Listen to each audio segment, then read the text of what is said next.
Allah ba dan kada mu sha wuya to da saura. Inda zaka san mutane sun rude kenan har kullun yanzu abin da wani yake ganin kawai a yi zaɓe Buhari ya sauka a zauna lafiya, afuwan ba so da kawo suna ba, ya kagara a yi zaɓe ya tafi a huta, bari ya tafi kaga za ka huta malam, sai ran da ka ɗauki constitution ka aje gefe guda ka ɗauko Qur'ani ka sa gaba to ran kaɗai za ka huta. Shi ma sai in Allah ya duba zuciyarmu ya ga sincerity na yaran naku, ya ga da gaske muke bi, ko da mun bi Qur'anin ba dan Allah ba dan kada mu sha wuya to da saura.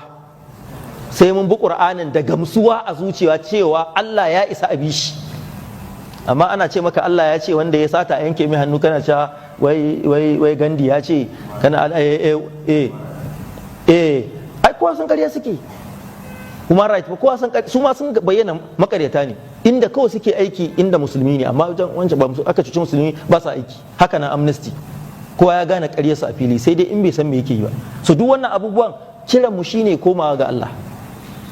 Wannan wato aya